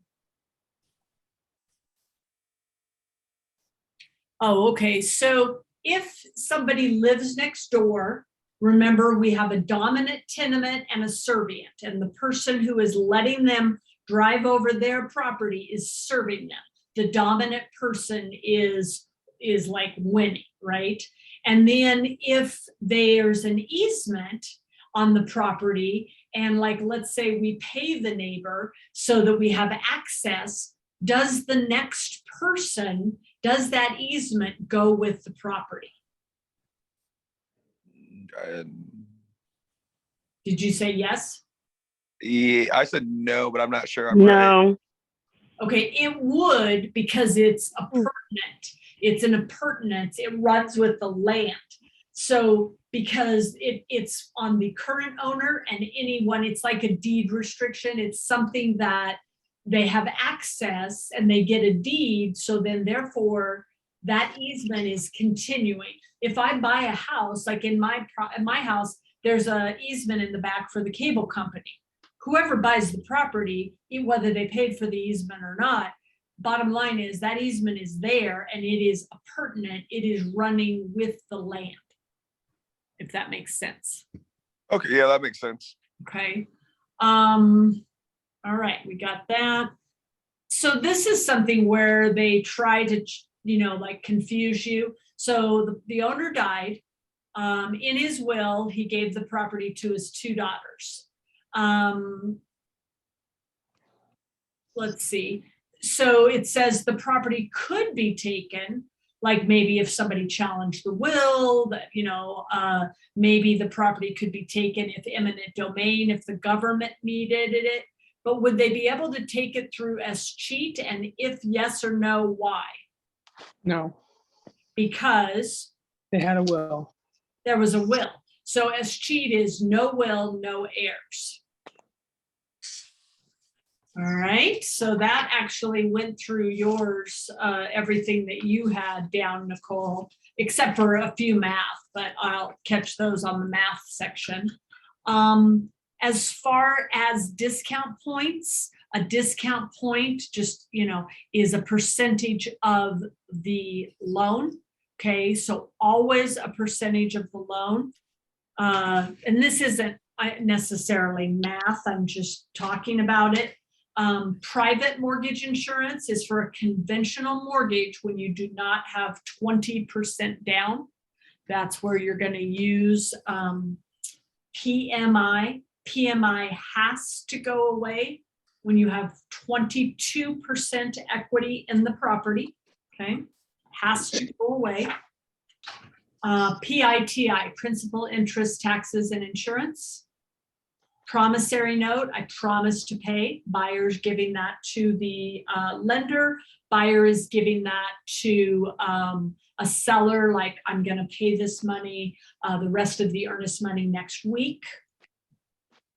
The different types of clauses for financing.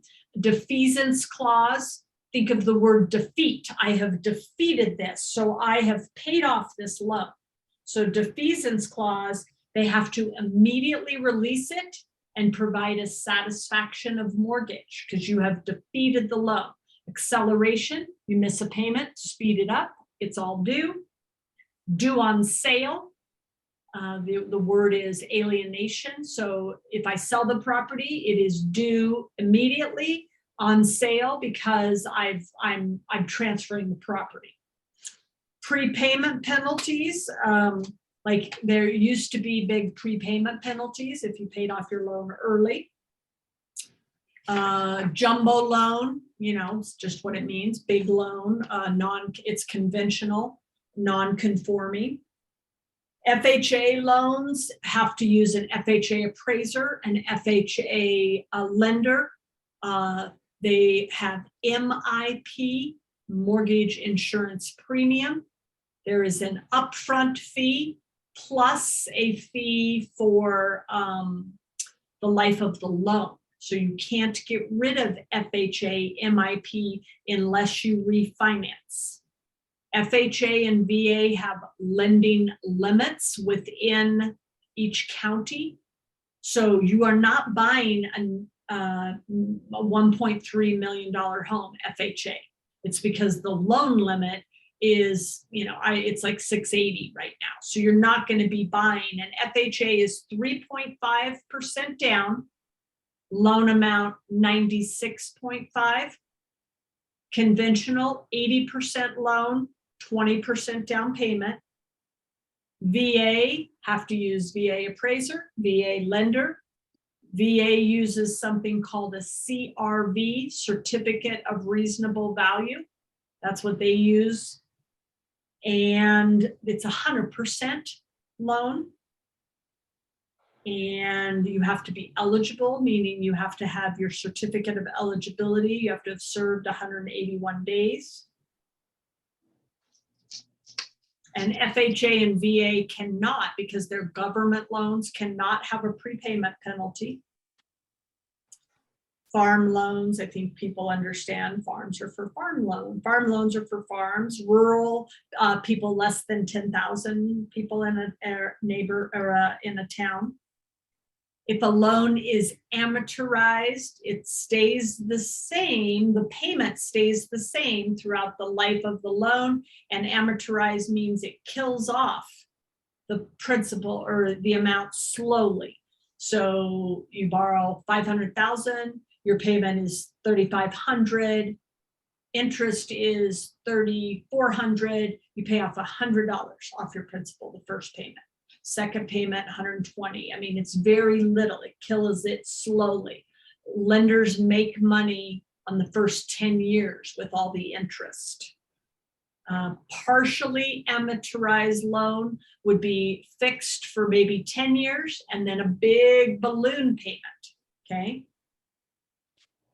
An ARM, an adjustable rate mortgage, what is it tied to? It's tied to an economic indicator, an index. Negative amortization is where your property value, instead of you killing it off, if you've got an ARM, all of a sudden the interest rate rises and you're upside down, you're underwater. Okay, so at that point you have a problem, but that happens typically with an ARM. Bridge loan it's bridging, so you have a house, you want to buy the next house, haven't sold this house, so you need 100,000 of your equity to buy the next one. So they give you a bridge loan. So you have your current mortgage, your bridge loan payment, and your new mortgage. Better be able to pay that, okay? It's like definitely a serious thing. A type of purchase loan, I can't think of what I'm saying.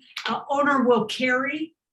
Is a type of mortgage that the seller is going to give you the purchase money mortgage. Owner will carry. Maybe they give you all the purchase money, maybe they give you a portion.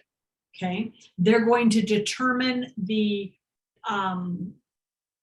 interest rate, the loan structure. That is between the seller and the buyer. The agent is not involved. It's taking a 4-month exclusive right to sell us.